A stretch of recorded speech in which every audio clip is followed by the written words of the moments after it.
Hello friends. आज की health talk हमारी ओरल हेल्थ की एक बहुत ही कॉमन प्रॉब्लम है, जिसमें मेनली हमारी जो है टंग में स्वेलिंग देखने में आती है और साथ ही इसमें आपकी टंग का कलर और टेक्सचर दोनों में ही डिफरेंस आ जाता है। और इस प्रॉब्लम को ही मेडिकल टर्म्स में ग्लोसाइटिस के नाम से जाना जाता है, जिस पे यूजुअली जो है सिर्फ कलर और टेक्सचर जब तक में चेंज है तब तक आप इस पे ध्यान नहीं देते हैं।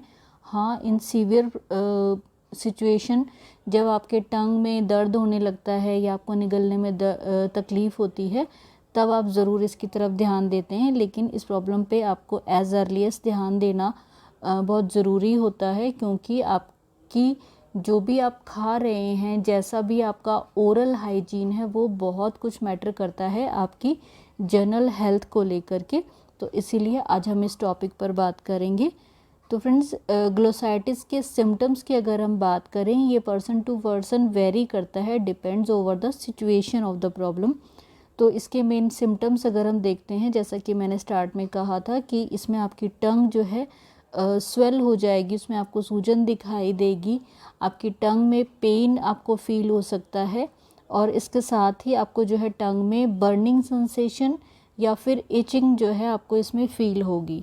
और इसके साथ ही आपकी टंग का जो सरफेस का टेक्सचर है उसमें आपको चेंज दिखाई देगा, और साथ ही जो है आपको आपकी टंग के कलर में भी इसमें चेंज देखने को मिलता है। इसके बाद जो है इसमें जब प्रॉब्लम थोड़ा सा और बढ़ जाती है, तो इसमें आपको जो है इवन बोलने में दिक्कत हो सकती है, खाने में दिक्कत हो सकती है। उसमें जो है आपको खाना जो है स्वेलो करने, निगलने में भी जो है काफ़ी दिक्कत का सामना करना पड़ सकता है। तो ये कुछ सिम्टम्स हैं जो आपको ग्लोसाइटिस की प्रॉब्लम में देखने को मिलेंगे। तो ये तो सिम्टम्स की बात हुई। तो अगर जो है हम ये देखें, क्योंकि किसी भी प्रॉब्लम के लिए सिम्टम के साथ साथ उसके कारण जानना भी बहुत ज़रूरी है। तो इसके कॉजेज़ की अगर हम बात करते हैं, तो जनरली जो इसके कॉज देखने में आते हैं उसमें है कि किसी भी प्रकार का एलर्जिक रिएक्शन हो सकता है, चाहे वो किसी मेडिसिन की वजह से हो, किसी फूड की वजह से हो, या फिर कोई इरिटेंट, जैसे कि आपकी जो है कोई टूथपेस्ट की वजह से भी जो इस प्रकार का रिएक्शन आपकी टंग पे हो सकता है। दूसरा जो है किसी डिज़ीज़ के कारण से भी ऐसा हो सकता है, और ख़ास तौर से वो डिज़ीज़ जो आपकी इम्यूनिटी पे इफ़ेक्ट डालती हैं, जैसे कि स्पेशली अगर हम बात करें तो हर्पीज़ की जो प्रॉब्लम रहती है, वहाँ पर जो है ये प्रॉब्लम देखने में ज़्यादा आती है। इसके बाद फ्रेंड्स, जब आपका जो है आयरन लेवल लो हो जाएगा, तभी भी जो है इसमें ग्लोसाइटिस की दिक्कत देखने में आती है, क्योंकि ग्लोसाइटिस काफ़ी कुछ जो है आपकी मसल हेल्थ के जो है,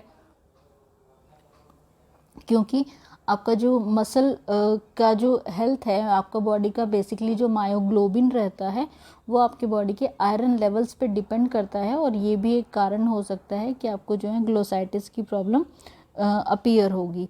इसके साथ ही आपके माउथ में किसी प्रकार का ट्रॉमा हो सकता है, जिसकी वजह से भी आपकी टंग में दिक्कत हो सकती है। और ये ट्रॉमा जनरली जो लोग जो हैं ब्रेसेस लगाते हैं अपने टीथ के लिए, उनमें देखने में आता है। तो आप जो है इन सारे कारण को अगर देखेंगे तो आपको मालूम चलेगा कि क्या स्पेशल जो है आपने जो क्या रीज़न हो सकता है आपकी जो ग्लोसाइटिस की प्रॉब्लम अपीयर होने का।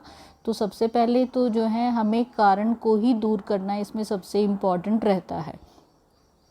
तो ये तो हुए सिम्टम्स और कॉजेज़ की बात। तो फ्रेंड्स, अगर हम कुछ टिप्स की बात करें, यहाँ पर कुछ आयुर्वेदिक ट्रीटमेंट की बात करें, तो आप किस प्रकार से अपनी ग्लोसाइटिस की प्रॉब्लम आयुर्वेद की हेल्प से ठीक कर सकते हैं, ये पे जो है आज हमने इम्पॉर्टेंटली ध्यान देना है।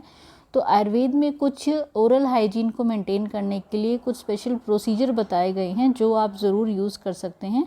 तो इसमें मेनली जो प्रोसीजर्स देखने में आते हैं वो हैं आपकी आयुर्वेद में जो कहा जाता है कि आपकी दिनचर्या का पार्ट होना ही चाहिए, उसको कहते हैं हम गंडूश और कवल। अगर हम इसको मॉडर्न लैंग्वेज में बात करें तो ये जो है एक प्रकार का गार्गिल रहता है।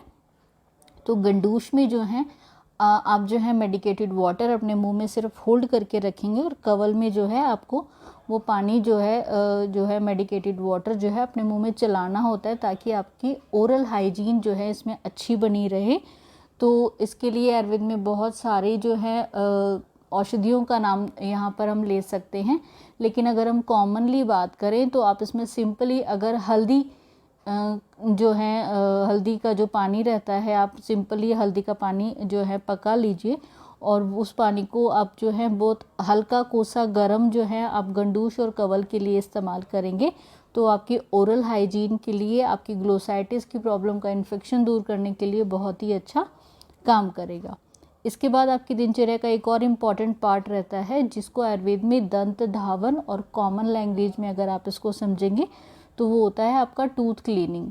तो अगर आप जो है रेगुलर से ब्रशिंग नहीं करते हैं, अपने टूथ क्लीन नहीं करते हैं, तो वो जो आपके टूथ में जर्म्स हैं वो भी आपकी जो है टंग पे जो है किस प्रकार का इन्फेक्शन लाने के लिए रिस्पॉन्सिबल हो सकते हैं। तो बहुत ज़रूरी है कि आपको जो है बहुत अच्छे क्वालिटी के जो है पेस्ट या मंजन के साथ में अपने टूथ क्लीन करने चाहिए ताकि आपका ओरल हाइजीन अच्छा बना रहे।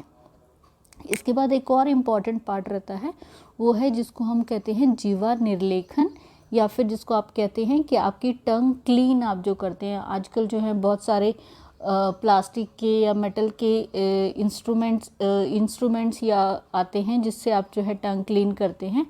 और टंग क्लीन करने के लिए इसके अलावा जो है इसमें आप जो हैं आयुर्वेद में जो बताया गया है जीवा निर्लेखन के लिए बहुत सारे हर्ब्स हैं जिनसे आप इसको इस्तेमाल कर सकते हैं जीवा निर्लेखन के लिए। जैसे कि आम मेन इसमें अगर हम बात करें तो आप नीम का इस्तेमाल कर सकते हैं जीवा निर्लेखन के लिए। जो है नीम की आप दातुन भी कर सकते हैं और नीम का जो है उसी दातुन को आप स्क्रैप करके जीवा निर्लेखन के तौर पे आप जो अपनी टंग उससे क्लीन भी कर सकते हैं। तो ये कुछ प्रोसीजर्स हैं जिनसे जो है आप अपना टंग को क्लीन कर सकते हैं, आपके ओरल हाइजीन को अच्छे से मेंटेन रख सकते हैं।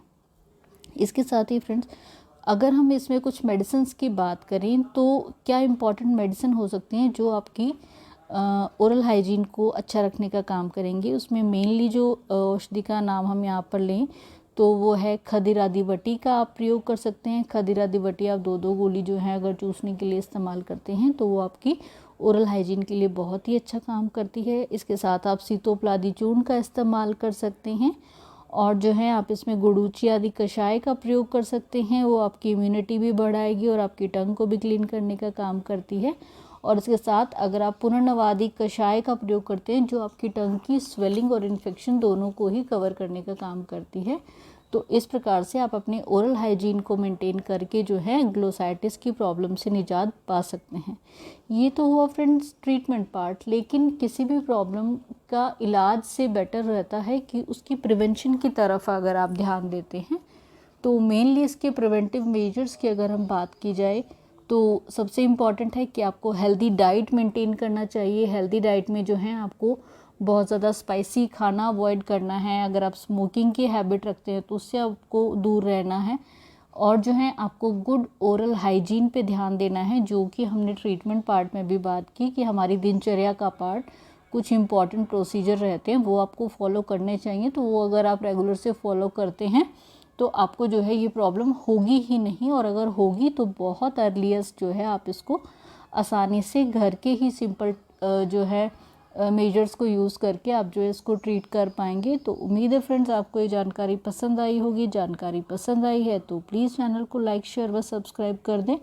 Thank you so much friends for watching. Stay healthy, live